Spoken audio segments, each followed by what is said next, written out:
Presented by Sky Vodka. Please drink responsibly. Pardon the interruption, but I'm Mike Wilbon. Tony Julia Roberts said she had to beg Richard Gere to be in Pretty Woman. I'm Tony Kornheiser. She asked me first. Scheduling conflicts. Oh, is that what it was? Yeah. Okay. Yeah. I would like to have seen you. When was the last time you saw that movie? You know what? I watch movies one time. That's it. Really? The ones I really like, one time. Remember them as they are. I saw Pretty Woman at the theater. It's still good. 1990? What year? It holds up. I'm guessing 90, 89, holds up. Still 91. Good. Welcome to PTI, boys and girls. In today's episode, the Cavs need a win. Lonzo can't score, and Clayton Kershaw feels he failed. But we begin today with the continuing cat and mouse legal game with Ezekiel Elliott's eligibility to play for the Dallas Cowboys. Earlier today, a federal appeals court granted Elliott a stay, enabling him to play this Sunday against Kansas City. In our assumption that Elliott will eventually be suspended for 6 games, we may have ignored how his value has risen lately. Wilbon, how big a deal is Ezekiel Elliott's playing this game against the 6-2 Chiefs? Not a big deal, Tony, as it turns out. And you're right. You didn't overstate what he's become to the Cowboys. In the last 3 weeks, he's been a beast. Yes. So that's yes. we put that over here now. And we look at the 6-2 Chiefs, who've had a tough schedule and ranked 30th in the league out of 32 teams in terms of defensive yards against. That can't be. You know, it is. They're 6-2. But that can't be. 30th. No. And so, Tony, here's the deal. 30th, that means you got some way you can move the ball against the Chiefs. If it's the passing game and you got Dak Prescott and a Hall of Fame to be tight end and a Hall of Fame to be wide receiver, then do it that way. If you got backup running backs, do it that way. But when you're 30th, there's a way, and lots of them presumably, to move the ball against the Chiefs. I'm going to go to the glasses because I want people to hear these statistics. In the last 3 games, Ezekiel Elliott has accounted for 505 yards from scrimmage on 91 touches. That's 40% of the Cowboys' yards, and he has 5 touchdowns. I think he personally beat Washington and San Francisco. So I'm going to disagree with you. Theoretically, I agree with you that you and I should be able to move the ball against Kansas City. And I think we all think that running backs are fungible, that you can put somebody else in. That. This guy's a great running back. This guy is in the mold, not yet, but in the mold of Emmitt Smith. He's an MVP candidate. He is a great running back. So the problem, as we look at Elliott, the problem is always the same. When do you sit him down? I think it's easy to say you sit him down now so you can use him in the playoffs. But if you don't make the playoffs, that doesn't do you any good. That's true, but then if you make the playoffs, you don't have him, considering how impactful he is. This is the 4th time his ability to play has either been upheld or reinstated. Yeah, I know. So this just goes back and forth like a tennis match, and I'm tired of that. But that's why I think if you have him eligible, you play him the moment you have him eligible. And the rest of the season, don't worry about it. You know, if he had sat out right now, the Cowboys could be a game less, 3 and 4 or something like that, with him eligible for the whole season? He's so good, you play him when you have him. They don't need him against Kansas City. 30. Really? Yards a lot. I'll remind you of that on Monday. Aaron Rodgers, Andrew Luck, Carson Palmer, J.J. Watt, Odell Beckham, Julian Edelman, David Johnson, Joe Thomas, Deshaun Watson. That's a partial list of NFL players, stars really, who will miss all or most of the rest of this season with serious injuries. SI's MMQB researched these kinds of injuries and found a 15% increase in them just since 2013. Tony, are injuries diminishing your enthusiasm for this NFL season? Short answer is yes, and I'll go over this now because I want to use some of those names. Let's take Deshaun Watson out of it now because he's a rookie. Andrew Luck, I'm going to take out of it because I don't think he's in as many commercials as the people I'm going to talk about. Aaron Rodgers, J.J. Watt, Odell Beckham Jr., they're in every commercial. The only people in commercials like them that are playing, Von Miller is in commercials, and Muscle Man, what's his name? Clay Matthews is in commercials. Drew Brees still in a commercial or two. 1 or 2. If they lose Tom Brady, I don't know what happens. You can counteract this if you have a great team. There is no great team out there this year. There's nothing like that. So what you have is this shroud over the NFL of injured players who are out for great lengths of time. Well, that's not the only thing comprising the shroud. The injuries, Tony, have diminished it, but it's the injuries combined with the ongoing, inescapable anthem debate. I'm going to come back to that when you're done. CTE issues, which The announcers don't even want to mention. No. Okay, because they're partners. They don't want to mention it. That's right. But it's out there. Mediocre teams, which we just mentioned. Yes. And how about traditionally important fan bases like San Francisco and Cleveland, where people care and they fill the yard they usually and do. And their teams stink. And their teams are winless. But those teams, those two teams in specific, have been stinking for 3 to 5 years. Got in the Super Bowl Let me go back to the thing about the anthem. And let me focus specifically on Deshaun Watson, because Deshaun Watson is somebody that you want to see. When a big rookie quarterback comes along, like Robert Griffin 4 or 5 years ago, you focus on that. That takes away the national anthem protest, because you say, okay, I know that's there. Now I want to see this kid. This kid going out hurts. It does. Let me say this. Let me add one important thing. Owners and executives in this country saying buffoonish things. That's right. All of that hangs over the NFL right now. But a great team and a great would rookie knock it all away. But would knock much of it away. Well, you lost a great rookie and you don't have the great team. Exactly. Big game tonight right here, Washington, D.C., the nation's capital. The stumbling Cleveland Cavaliers will play the Washington Wizards. The Cavaliers have lost 4 in a row. They have been beaten decisively by mediocre to poor teams like Orlando, Brooklyn, and your childhood team, the Knicks. Yeah. They are ranked 29th out of 30 NBA teams in defense. 29th. What about if the Cavs lose to the Wizards? Will you finally be persuaded this is more than a blip? No, the Cavs, whatever the result is tonight with the Wizards doesn't matter. The Wizards ought to win this game. The Wizards have blown a couple of dopey games too, like a 22-point lead at home to Phoenix, an 18-point lead at Golden State, and a game to the Lakers in which it was up 10. They started yawning just went to sleep. That's right. So the Wizards need to just come out and win this game. The Wizards need this game more than the Cavaliers need this game. So no, the Cavaliers are going to take some time to get going because they got to incorporate all these 7 or 8 new faces. And the Cavaliers, as we saw last year, don't care about the regular season. Both things are true. Here's what happens. The Wizards and the Cavaliers last year had the best regular season game of any regular season game. That LeBron shot game? LeBron shot, the bank shot to send it into overtime deep in the right corner. That was the best game. So, and I expect the Wizards to win this game tonight. With the Cavaliers, we have this story every year, usually a little later, usually by the end of November. And what happens is LeBron at some point puts on his general manager hat and shuffles the deck. They bring 1 or 2 people in, it changes the complexion of the team. And where are they in May and June? They're in the finals. They're in the finals, so we're not going to bet against them right now. No, it's too early. We're not. So that's just the way it works. And there's one other thing. What? They traded for Isaiah Thomas. He's not playing. If you tell me he's never going to play, I'll tell you I'm worried. But if you tell me he'll be back, you know it's going to be sometime around the All-Star break. So you're guessing. So they'll be all right. But Tony, there's some other factors here. And I said to you in the finals, I don't trust Cleveland to come back and beat Cleveland anymore. I know. But then the trade made me change my mind, at least temporarily, because I thought, okay, this will jazz them up. This will reinvigorate them. It doesn't seem to have happened so far. Nope. But here's what we need that one of us is going to do. We're not going to bet against LeBron in November or December or January. We got to see something after the All-Star break to do that. Yeah. Okay. Yeah. While I hate the mention of LeVar Ball, as you know, I love the topic of his son Lonzo, even if he's not playing particularly well at the moment. Specifically, Ball isn't scoring. 0 points in 28 minutes last night. That's a first in his 1 year plus at UCLA and or the Lakers. And he's the only starting point guard in the league to be held scoreless in that many minutes this season. The Lakers only lost the game, though, because Damian Lillard hit one of those dagger threes to beat the final buzzer.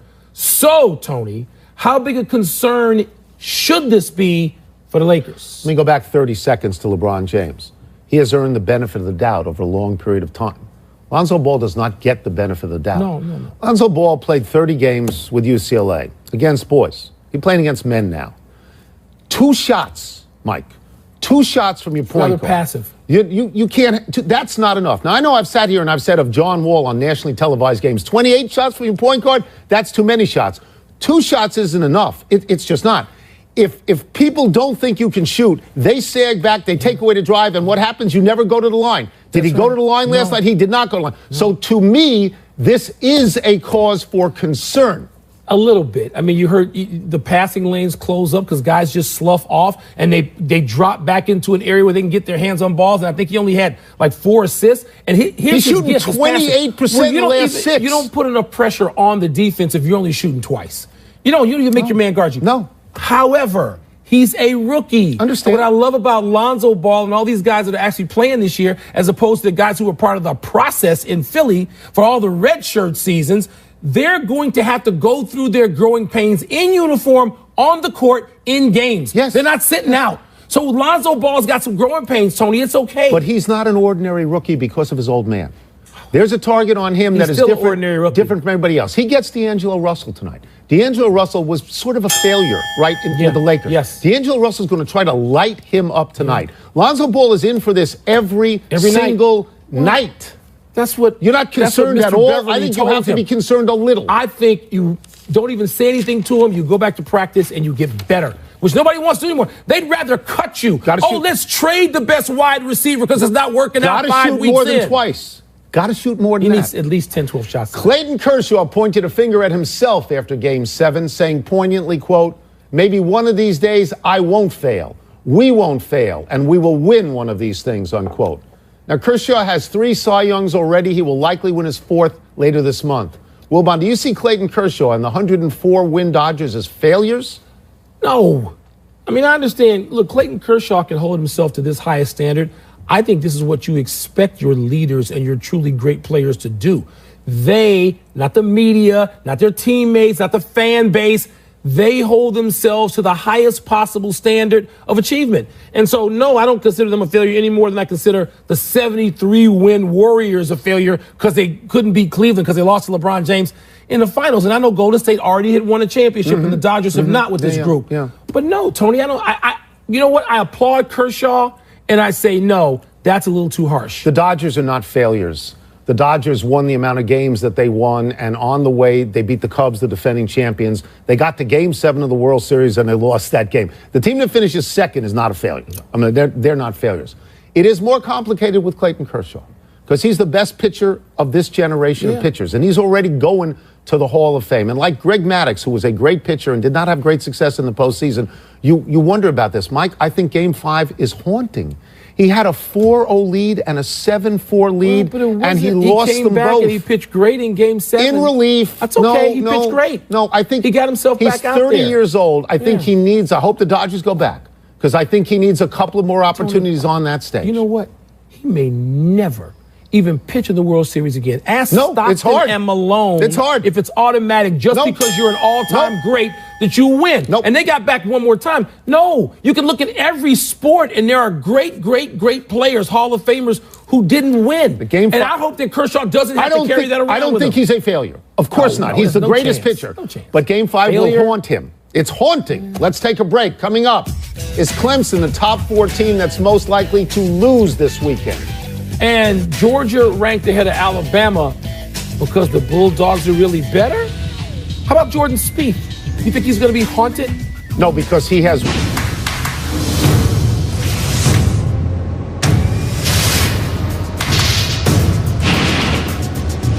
Cavs Wizards at 7, Celtics Thunder at 9:30. Tonight on ESPN. Welcome back to Pardon the Interruption, presented by Sky Vodka, part of Happy Hour.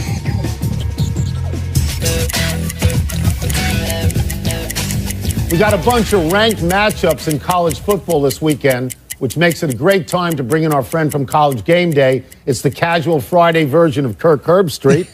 And we will start with this. Big teams, Georgia, Alabama, Notre Dame, Clemson, they're the top 4, all in action. Which of those teams is most likely to stumble this weekend? If I looked at all 4 of those and had to speculate, I would say NC State and Clemson, just because it's Clemson on the road. Maybe their last true hurdle, Tony, until they get into an ACC championship game. I personally think they'll win the game, but keep in mind, NC State's coming off a disappointing loss. They had so much hope for being able to compete and maybe beat Notre Dame in South Bend, and the game got away from them. So coming back home, they're going to put everything that they have into this game, and of course it's Clemson. I just don't know at the end of the day if they can knock them off. But of all those teams you just mentioned at the top, I would have to say that the NC State-Clemson game is the one that stands out. All right, Kirk, let's go to the very, very top. You've called Georgia a juggernaut. Does that mean Alabama is one too, or do you see any reason to separate those two at this point?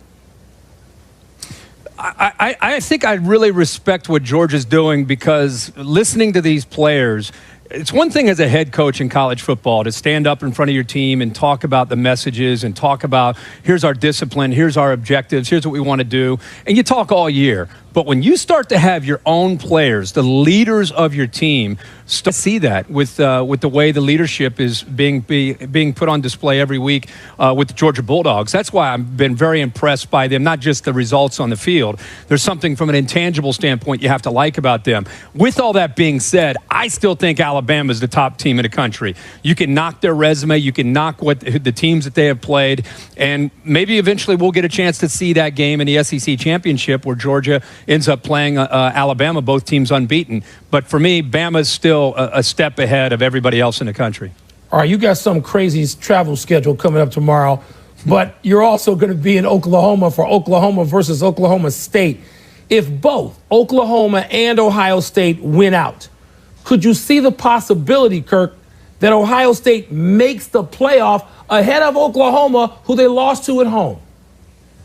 No, I can't see that. I thought this week, because Oklahoma, they did beat Ohio State, but they've had some moments where they haven't looked great against Baylor and Kansas State, that I might have been able to see the committee put Ohio State up ahead of them right now, with Oklahoma kind of holding that trump card, that if those two teams kept winning down the road at the end of the year, if they're both sitting there with a similar record, I think you would have seen the committee move Oklahoma eventually ahead of Ohio State. But the committee, guys, they just decided, why wait? Oklahoma, despite not looking the greatest these last few weeks, they knocked off Ohio State. Let's not wait to the end. We'll just do it right now and put Oklahoma ahead of Ohio State. But to answer your question, if they were to continue to get down the road and Oklahoma wins the Big 12 championship and they're 12-1, and Ohio State wins the Big 10 and they're 12-1, Oklahoma definitely, just like Ohio State went last year because of the Oklahoma win, this year it'd be Oklahoma going because of that win in Columbus. It's interesting because usually when the first college football ranking comes out, there's a tremendous amount of controversy about something. And this year, there did not seem to be, right? I mean, most people looked at it and said, yeah, I'm with that. That's okay. With that being said, with Notre Dame moving up to 3, and I think they deserve to be at 3. Remember, they don't play in a conference championship game. They have Miami next week. They still have Navy, and then they're on the road at Stanford. So they still have some games to play, not to mention Wake this weekend. Let's just say, for argument's sake, that they went out. Notre Dame's 11-1 without a conference championship. Georgia and Alabama 1-2, they went out. Now all of a sudden you have Georgia and Bama playing Atlanta. Hard-fought, crazy game, comes down to the wire. One of them wins. Now you've got Notre Dame up in the top 4. You've got 2 teams potentially from the SEC deserving of being in. Remember, it's about the best 4, not the most deserving. HBO. Pardon the Interruption is presented by Sky Vodka. Make every day. Please drink responsibly. Part of Happy Hour.